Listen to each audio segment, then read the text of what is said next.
Hello and welcome to Living Well. Today I am Angela, and I'm so glad that whether you are here with me right now in this very moment, live, or whether you see this in replay, that you take some time to be present for yourself, for self-care, for putting yourself first in your life. And that is the topic of today, episode 25, cutting the cord and walking your own path, following your own path. And we're going to talk about some of my own personal experiences in this myself, direct experiences. I don't know that there's a single being on the planet that hasn't had a scenario similar to this or isn't in one now, or perhaps will be confronted with it in some way in the future as a lesson and a gift. So what does cutting the cord mean? So, we've used it for years. Cut the cord, right? My mother say it to me. We've heard it in business, right? When you have a toxic client, a client who takes up, who has no boundaries with you and makes things difficult, and does not hold a mutual respect for you. We've experienced it, perhaps I know I've experienced it in romantic relationships, experienced it, toxic scenarios in work environments. I have someone right now close to me that is grappling with that themselves right this very day. Perhaps a boss, a colleague, a family member. And then we're also going to talk about, so how do you recognize it, better understand it, increase your own self recognition of self-worth and value so that you can have the courage and the strength and be witness to your own rising up and becoming your own person and walking your own path. And then also as a parent, there is a level of unconditional love, certainly as a parent. And we, with best intentions, want to do the very best for our children. Sometimes we place ourselves upon them, though, and want our wishes and our dreams and maybe things unrealized in us. We work to manipulate them, not always with malice, sometimes with malice, but out of love of what we believe love to be. Maybe it was done to us from our parents and their parents to them. And so we'll talk about cutting the cord and becoming, I've worked on this for a while and I continue to, becoming the non-mom and letting my daughter become her own adult without my blueprint on everything. And that's really hard because you do want the best for your child. And but who are you to determine at this point, especially we're talking about, children that are getting to that adult stage. They've got their permit. They're starting to spread their wings and prepping to leave the nest, right? So obviously little children, there are different lessons to be learned there too. Interestingly, children are wonderful teachers for us if we are open and ready and willing to listen and to learn and to accept the fact that we don't know. There's a lot that we don't know. So with that, I will preface this by saying there's a lot that I don't know and am still learning about self-value and self-worth. And we'll talk a little bit about the difference between esteem and worth. There is a fundamental difference. And I never really recognized or codified that until I get this thing called the Daily Om. I love it. I've gotten it for years and I call inspiration from it all the time. So thank you to the creator and writer of the Daily Om. But I received this last week and actually forwarded it on to Ken, my ex-partner, my ex-husband, the father of my daughter, to have him codify for himself and for our family. For he's part of my family. He always will be, and so is my daughter, and so is his family, and always trying to be helpful in that way for us to build a stronger and stronger foundation as a family, and leaving space for our daughter to become her own full self and walk in her own dominion. Um, but also have the tools. I was going to do today? This is the tool I used to teach my salespeople. I noticed on one of my recordings, I say the word a lot. I'm filling space because I'm thinking. I don't script these sessions. So I'm thinking and referencing experiences and stories and examples. And as I do that, I fill the space from one thought to the next with the word. So here's a tool if you ever want to eliminate something that you're saying and you often don't realize that you're doing it, or a tick, or you don't realize that you're doing it until you see yourself or hear yourself on video. Is you take the word for me in my case, and you put it on a red dot and you put a big black X through it and put it like on your computer screen or next to your notepad on your laptop. I was going to do that today. I say that word way too often and it takes energy away from it. So you'll notice that I have a different background today, and that is because there it is. And that is because I'm so excited for myself. I rented myself a little apartment out at the beach. I missed the beach. I love the city life. Love it. I live in this magnificent historic district on the skirts of Jacksonville in northern Florida.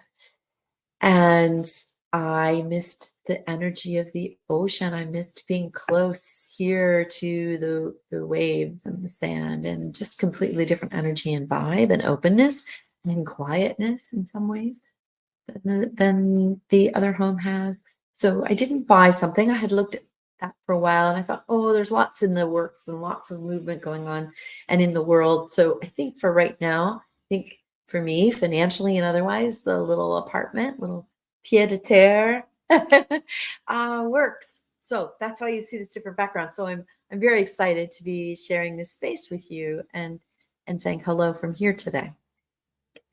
Walking your own path and cutting the cord. So there's something that I want to read to you, and raise your hand kind of thing if you've ever been in a toxic relationship or work environment and somehow felt so compelled to stay and guilty if you left, and that you were careless or cold, or maybe even the person or boss or whomever that who was contributing to that toxic relationship or environment convinced you that you were careless and cold if you left, if you didn't help them, or if you jumped ship, coward, right? I've experienced it more than once. And each time I know that I'm growing stronger and wiser because the situation doesn't command me for as long. I don't give over into it for as long, or I recognize it much quicker and am more resourceful. And I know as well, I don't bump into it quite as often as I used to. But I had a doozy recently, and my closest friends know this. I had a real interesting situation on a personal level recently, and I had this compulsion to stay, and it's the strangest thing to me.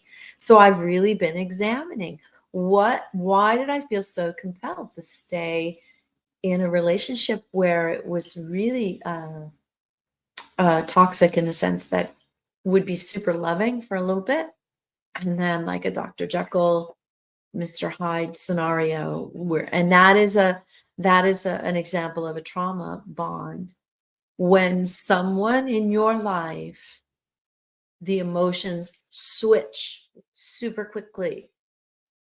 That's a sign. That's a not so good sign. And I'm not suggesting, I want to preface this, I'm not suggesting you just immediately abandon someone because they have a challenge or they have an issue. But if it is going into your own feeling of yourself and how you feel about yourself and your self-worth and how you feel loved or a lack thereof of love or affection or mutual respect and regard, then that's different.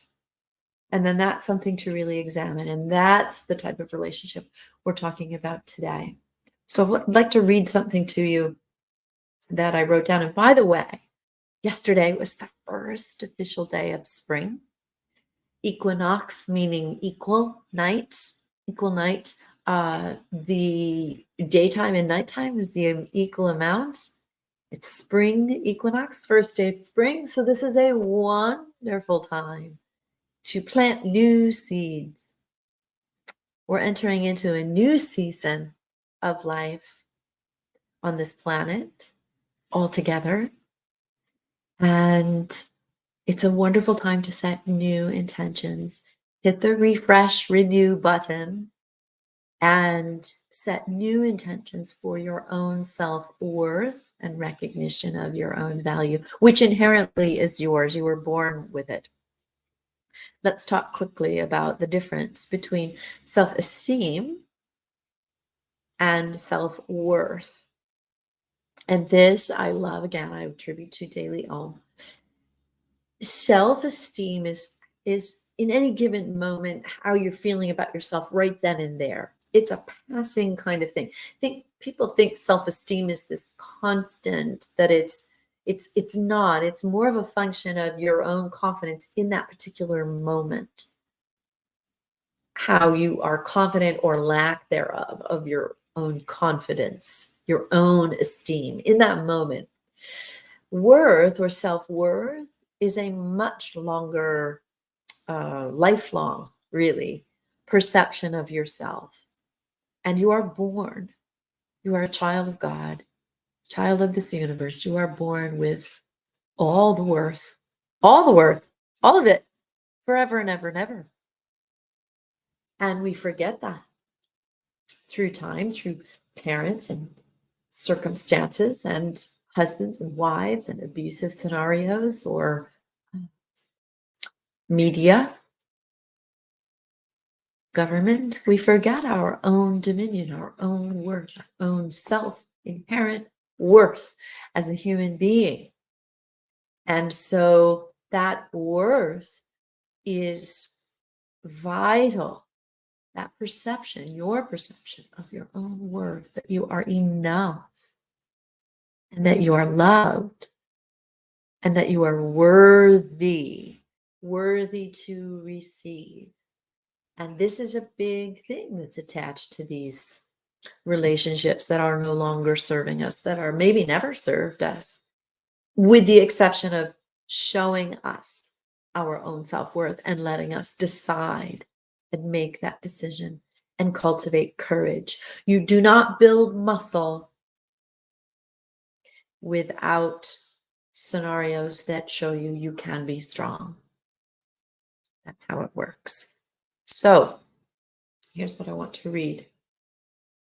When someone shows you who they really are, leave them the first time. That's Maya Angelou. And I use that quote often. My girlfriend Marilyn will tell you that.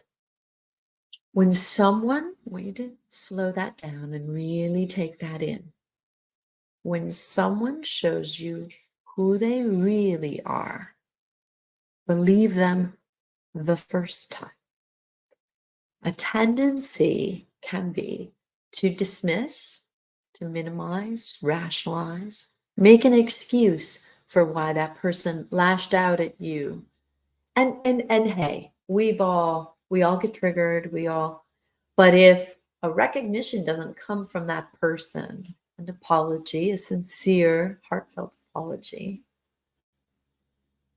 and you can feel the difference between a, yeah, sorry, And I'm truly sorry for that. I've said that to my ex-husband. I've said that to my daughter. I said that to my mom. I'm truly sorry if I have hurt you. Because part of forgiveness and part of releasing and letting go is to be able to release and let go and forgive yourself for making that decision, for taking that action, for harming another, whatever it may have been, intentional or unintentional. And there's a show I did, was it last week? 24 on forgiveness? No, I think 23 was on forgiveness. But my word of the week this week is on forgive. And so forgive yourself. You know, that's the continual beating up of yourself for being in a circumstance or allowing yourself to stay in a situation that was not for your best interest. It's part of being human. I just said, I don't, or when starting this out, I don't know that there's a human. I'd like to meet them. There's a human that's never felt transgressed or been in a situation that they enabled to cut at their own self-perception or worth or self-regard. I'd like to meet them because they would be a highly unique, highly involved human being. So releasing yourself from the story, shifting the story that somehow you're to blame for that person lashing out at you. Not true. That's an old story. Interesting. This Friday, I've been studying this notion of for 7 or 8 years. Not notion. It's real. The idea of epigenetics is the scientific term for it, if you want to even say that. Carrying on in your DNA, in your cells, generationally, abuse or habits or beliefs that have been buried even in other lifetimes throughout your family, your familial connections, your DNA, genetics, in your genetics. Alcoholism is an example. Any form of addiction, you'll find addiction tends to run in families, abuse tends to run in families, theft, any of the things that those disturbing or disruptive or damaging behaviors that do not value your own self-worth and that of others. At the epigenetics of it in your DNA, in your cells. Your cells have memory. Your cells have memory. That's why certain disease, certain things recur and come back, because you've not adjusted the environment, you've not shifted the memory and planted new memories in those cells, so they repeat their patterns. So epigenetics, if you find that your mom was in an abusive relationship, and her mom, and her mom, and now in you, and maybe even your daughter, that's epigenetics. That is cells literally being transferred from generation to generation. How do you release that? How do you let go? So there are some modalities, some things, this is what I'm studying on Friday, for healing, for creating new programming in those cells. And we don't have enough time to go into it today fully, and I'm still learning it. But suffice to say, right here, right now, you can change that story. You absolutely can. I'm going to California the first week in April as well, and studying a different modality with a master out there of pranic healing. And there's something that I've had done on me many times that Folly, if you've seen her on my show before, Folly Shaw, access bars, which help go through different points, through different portals on the body, help you access your subconscious and shift the story. Offer new programming, because if you can remove those restrictions, if you can remove the old blocks, the old stories, the body will heal. Mind, the spirit, your mental body, your emotional body, your physical body, your spiritual body, your intellectual body, your energetic body, all can heal. We have many different bodies and they can all heal. You have to get out of your own way. So setting intentions is a beautiful tool. We talk about that nearly every week. Prayer and meditation and setting intention helps. Why I'm adding these other layers of learning is because I believe that it's like the Rubik's Cube. It's maybe that's not the best analogy. It's like baking a cake. You know, the cake will taste good without this or that, but with all of it, it tastes brilliant. So, and that's the idea with continuing your learning in anything that you're doing. You always want to be fostering that, because a new point of view, a new perspective, you want to nurture, I should say, cultivate and nurture your curiosity about things that if you're here with me for 20 minutes or so, then you're curious. You're curious to know. So let's talk a minute about discernment. Discernment. Discernment, I have a video on this as well. It's about the small choices and recognitions, seeing things more clearly with finer judgment. And usually that judgment, of course, serves your well-being, serves your well-being. So discernment. There's discernment in the Bible. God and Jesus both talk about discernment. There's discernment in all holy scriptures, the Quran, the Talmud, all of them. And judgment in a positive and serving way. So not judgment in a harsh and damning, condemning, condemnation. We're not talking about that at all. There's no space for that here. We're talking about discernment for self-love, self-worth, recognition of something, discernment, making better and better choices for your well-being, for living well today. So examine, here are some of the signs. If you're in a toxic relationship, you make excuses for your partner or your boss or your colleague or your child or your mom or whomever, your best friend.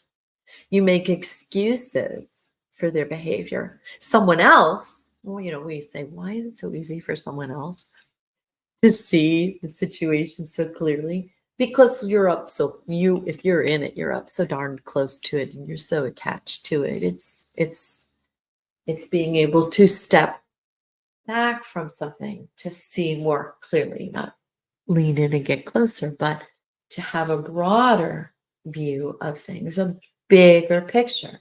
When you're in like this, how much do you see?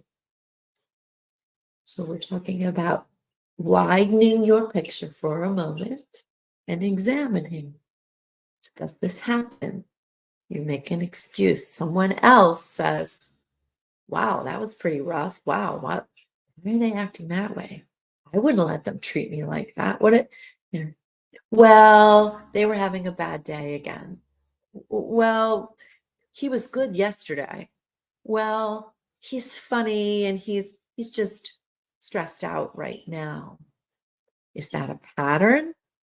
Does that happen more than once or twice or more consistent than not? Then you need to, that's a mom talking. I would encourage you to look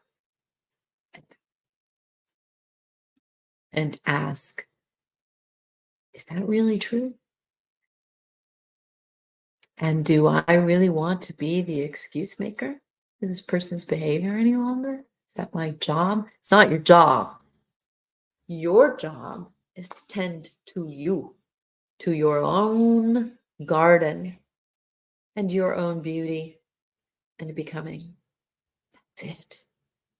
Once your child is ready to spread their wings, they're 18 years old, they're adult, they get, hey, I've been there. My daughter's 24. I still hold on too tightly at times out of my own fear, out of my own protection and what I view as love for her. It's more about fear in me than it is maybe what she really needs for herself to decide. Gift that to your child adult. Gift their own discernment to them, to give them space to fall, to have contrast, to decide. They get this one brilliant life. It's not your life, it's theirs. You really want to hijack your child's life forever? Is that the mom or dad you want to be remembered as? If you are, you just get to come back in the next life and do it again. You know, and it's not good for you. It's not good for you either. And God would say, let her go. Let her go. Let her have her life. You gave birth to her. You took care of her. You did the best that you could. And sometimes you didn't do so well. And you have to forgive yourself for that. And you have to. And she'll come to her own, or he will come to their own findings and learn how to tend their own garden. Do you really want them to perpetuate onto their children the challenges you may have placed on them, the judgments, the manipulation, the control? I'm guessing if you're here with me, you would like to be the one that lets them go and lets them become their own beautiful human being in full bloom. And they cannot do that. They already have in their DNA memory that they must purge and transmute and release themselves. Don't make it more difficult for them or for you, right? This is we're wanting to row our boat down the stream. So, okay. Here's another thing that I want to say is that when you let go, you feel lighter. It seems like you're standing on the edge of a cliff when you're ready to let go of something really big. I had what I perceived at first was a nightmare last night. And it was that 3 a.m. kind of time frame. And it feels so real, it feels so real. And I stepped in an elevator with this young man. And we were going to different places. He was a stranger. I didn't recognize him. We stepped in the elevator. This is how quick the dream was. Stepped in the elevator and I pressed 7. He pressed 5 and I pressed 7. And he pressed his button after me. And the doors really totally didn't shut. And the elevator shook and then started to fall. And we both were like, oh my God, this is it. We're going to die. And I'm like, I love you, McKenna. I love you, McKenna. Which is what I always do when I have nightmares about dying. I yell out, I love you, McKenna. I love you. I love you. You're going to be okay. Some version of that. And then, and we both were just holding on and trying to figure out, is there anything we can do? There's nothing we can do. And it was happening so fast. And we were only up 5 or 7 flights, whatever it was. We were only up a few flights. And the elevator came down. And it was like going so fast, so fast, so fast, so fast. And then, ding, just like landed super soft. And the doors opened up. And we walked out. We were like, we both, thank you, God, at the same time. And I think that this is about somewhere where I'm at in my life right now with this apartment and my home and the things that are shifting. And And something that I talked about a few weeks ago on one of the shows, which is there's this brilliant poem. And I wish I could remember his name. I have to go back and look this up again. But what it references is that we stand at the edge of the abyss, not having enough courage to take the leap into whatever dream we have, into whatever courage we feel we must muster. And in this case, to leave a situation that is not supporting and loving us and becoming and our most beautiful self, our own self, and valuing our own self-worth. So we're standing at the edge of leaving. And it feels like, but who will I be on the other side of this? What will happen to me? What about money? What about all of those things? And if we can find the courage to jump, this is all figuratively speaking, of course. We find the courage to take the leap into that dream, into that new unknown. What we find is that we land on a feather bed. That was the gist of the poem. That is the nature of courage, is that on the other side of it, of whatever's scaring you, the loss, being alone, all the stories, all the things that are coming in, on the other side of that, we land on a feather bed. Now, it might not be immediate. Could be immediate, like my dream with the elevator, falling, and ding, open the doors and step out.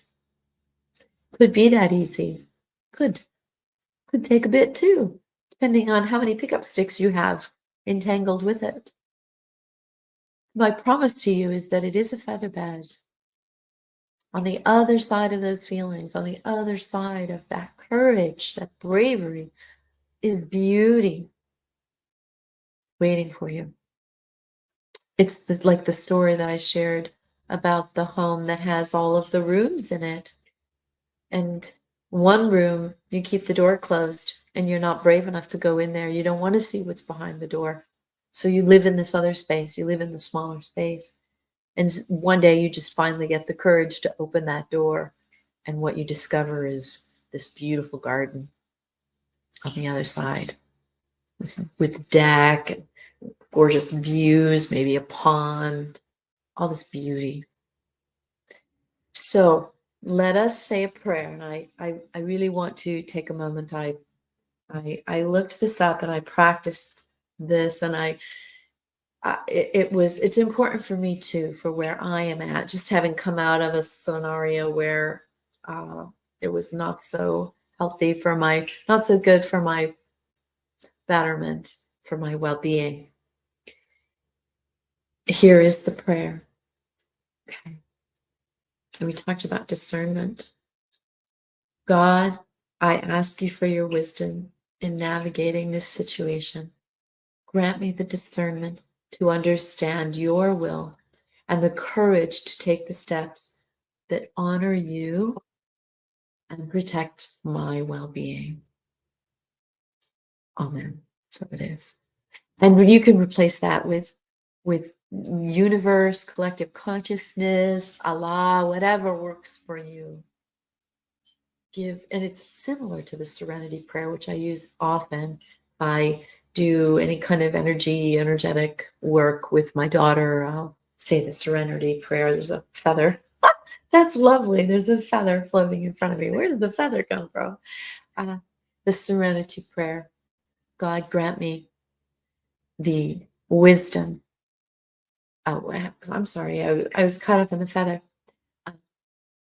God, grant me the serenity to accept the things I cannot change, the courage to change the things I can, and the wisdom to know the difference.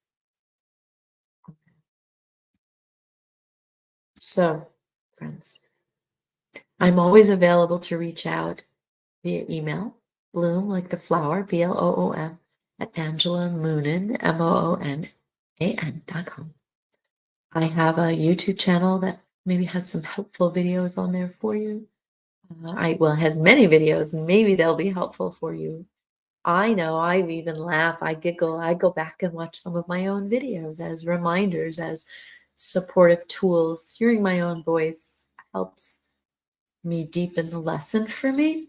We each have different thinking systems, and I'm an oral thinker, an audio thinker. I think with my ears. It's probably why melody and music, voice, addiction, and the things that I've studied throughout my life in school, etc., are so important to me because that's my modality. We all use all of our senses, of course, as we are able to, but for me, the hearing something is helps me learn, has better discernment, learn the lesson more deeply at a new level. So I encourage you to set new intentions, to deepen your understanding about the fundamental difference between esteem and worth, self-esteem and self-worth, to examine and to feel into, not with your mind, but with your heart, is this the right thing for me? Does this serve my well-being? Is it helping me for living well today? And if it isn't, God grant me the serenity to accept the things I cannot change and the courage to change the things I can. And if you are in a toxic environment or relationship, or you are creating it for someone else as the perpetrator, learn to let it go and learn to release whoever did that to you, and to forgive yourself and to forgive the person or the circumstance that ever did that to you, that created it in you. And you may not know, and you don't have to know. You don't have to know. You can simply make the intention, I release that prayer. Go back, do that prayer again. I release all that no longer serves me. I forgive myself. I forgive all others, or put the specific name in. Go in and watch the show on forgiveness. Go in and take a look at some of the videos, and there are so many out there, certainly not just mine, my gracious. I mean, I call it from so many other teachers and human beings that have gone before me that are just in a different place on the spectrum than I am. And same thing with me, perhaps. I'm maybe just on a little bit different place on the journey than you are, but no better, no worse, just a place. I hope to see you next week. I wish you all the love and God's blessings, and know for sure that the universe has your back if you'll just allow it to. For living well today, I'm Angela. Much love. Bye for now.